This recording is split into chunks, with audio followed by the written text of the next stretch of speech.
Welcome to lesson number 6 of Airflow in DUCTS. Now, as I mentioned before, this material is adapted from a book called Airflow in DUCTS by Leo A. Myers, part of Lama Books. I do urge you, if you want to know more about this subject, go to www.lamabooks.com and pick up his book, Airflow in DUCTS. So in our previous lesson, we've now talked about what makes up the basic ductwork system. We've talked about pressures. We've talked about area. We've talked about dynamic losses. We've talked about friction losses. We've talked about static pressure, velocity pressure.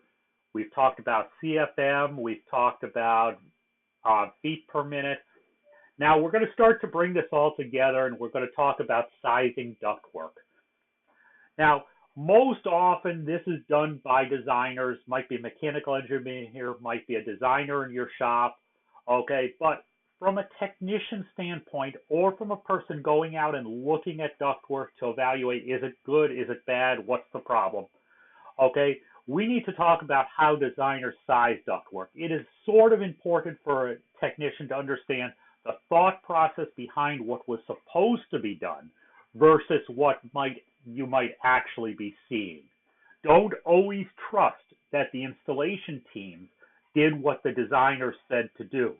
Sometimes it doesn't happen that way. So what we have in this slide is we have a piece of ductwork. Okay, we have a length of ductwork that we are putting 4,000 CFM of air into. Okay, the usual method of duct design is by equal friction loss, okay? So at every takeoff, or at every point where we're taking air off, we are reducing our airflow, but we want to maintain our friction loss, okay? So let's say the design calls for 0.02 inches of water gauge or water column per 100 feet of duct, okay? So I have to maintain my 0.02 inches of water gauge, in other words, my static pressure, regardless of the air that I have in the duct. So again, at point A, coming out of the air conditioning system or the air handler, we have 4,000 CFM. I'm taking off air as I'm going down the duct, okay, because I have registers, I have takeoffs, I have grills, and coming out of the ductwork at the end, I need to have 1,000 CFM.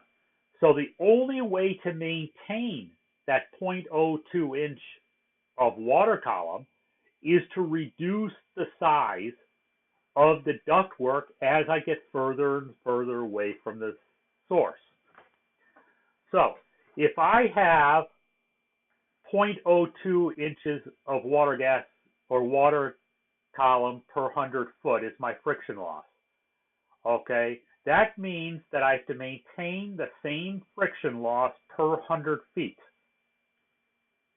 Okay, the total friction loss, since this is a 200-foot run, is 0.04 water gauge or water column, because 0.02 times 0.02 equals 0.04.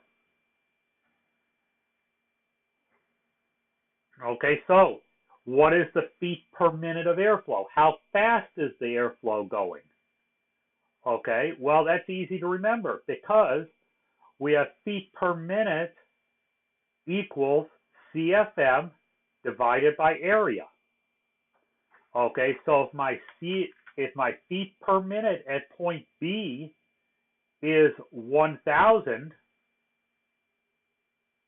okay, or my CFM is 1,000, okay, you can divide that out and come up with feet per minute by area divided by, or CFM, which is 1,000, divided by the area, which is 14 by 10, okay, equals my feet per minute.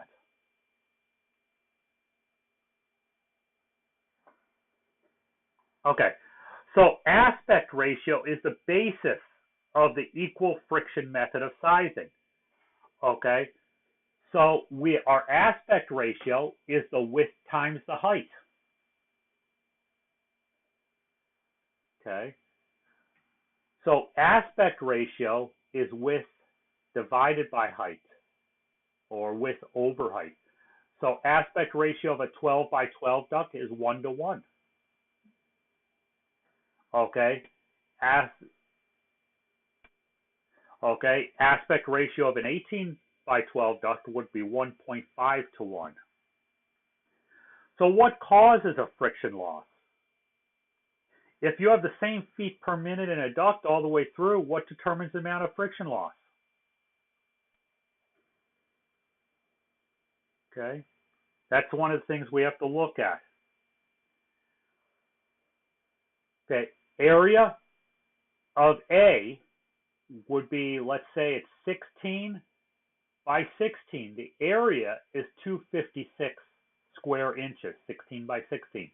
The aspect ratio is 1 by 1, and the perimeter is 64 inches. Now again, perimeter, you add up all the sides. In this case, all the sides is going to be equal. In B, we're going to have a change. Okay, if my width is 32 inches, my height is 8 inches. Okay, my area, 8 times 32, is still 256. Notice it's the same as the top. My aspect ratio is 4 to 1, and my perimeter is 80 inches. Okay, so remember, we talked about the area and the feet per minute, and the amount of air that's being covered is all related.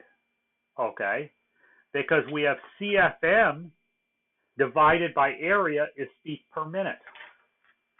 Okay,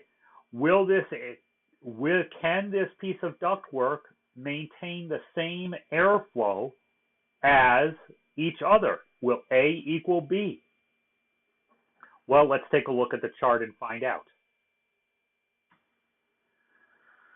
Okay, this chart shows us the aspect ratio of ducts that are approximately the same area. As the aspect ratio increases, the perimeter increases, and therefore the friction loss increases. The greater the perimeter of the ductwork, the more air is rushing along the side of the ductwork, and it will create greater friction. Again, friction loss happens where air runs along the sheet metal or fiberglass sides of ductboard. Okay, friction loss does not happen inside. So the perimeter of the duct with friction loss makes a difference. Okay, so the 16-inch round duct has the smallest perimeter. By the way, round duct with the same interior area always has the smallest perimeter. Okay, and does not have an aspect ratio. Okay, square duct has an aspect ratio of 1 to 1. There's some basic principles for ducts with about the same area and the same feet per minute.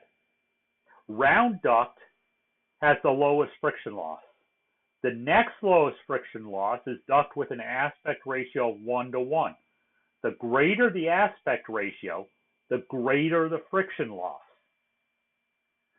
So in an ideal world, I would always run round ducts. There's no corner. The perimeter is the smallest. Okay, it is easy to make sweeping changes. Round duct, smooth metal round duct, has the lowest friction loss and the greatest air efficiency. The greater the aspect ratio, the greater the friction loss. Area just says how much air can I deliver? How many CFM of air can I deliver under perfect conditions? But it's the aspect ratio and the perimeter that make the greatest difference with friction loss. So the total friction loss of a duct run is the loss per 100 feet times the length of duct divided by 100. Okay, do your length of duct divided by 100, multiply it by 100 feet, or by the loss per 100 feet, and you'll come up with your total friction loss.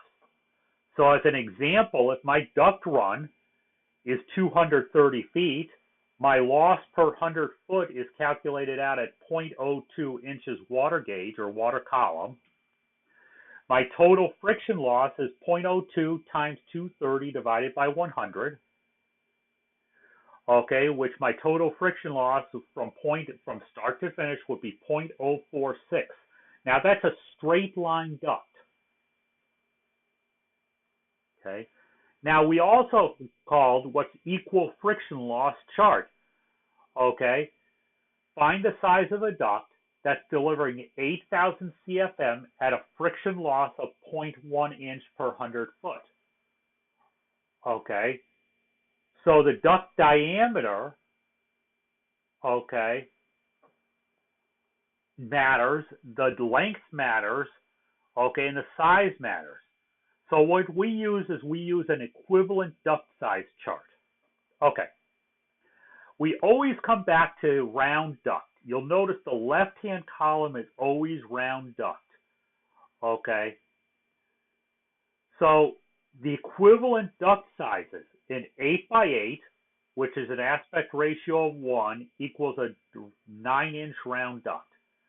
A 9 by 7 aspect ratio of 1.25 equals a 9-inch duct. Okay, so my width and height in the columns always comes back to the equivalent of a round duct. And a round duct does not have an aspect ratio. So you can actually use different size ducts, but you have to look at what the aspect ratios are and how they equivalent back to the round duct, which will give you the primary source of airflow. Now, there are tools that makes this a lot easier. Okay, there's a tool called a ductulator. This just happens to be exampled by Train. Okay, by spinning the inside wheel in conjunction with the outside numbers, finding friction loss, you have one place to go. There's also stuff like this on online. Okay, there's a calculator that's available from Train, SMACNA, and other sources. Okay. You can find a lot of them in the App Store or the Google Play Store. Okay, it all comes back to finding your friction, deciding what your pressures need to be, and finding what your CFM is, and it will give you the output of what size ductwork you need. Again, round duct is the most efficient, okay, because we're worried about area and aspect ratio and perimeter. The greater the perimeter that the air has to touch, in other words, that's the measurements all the way around the ductwork added together, the outside sides, the greater the friction loss you're going to have in ductwork.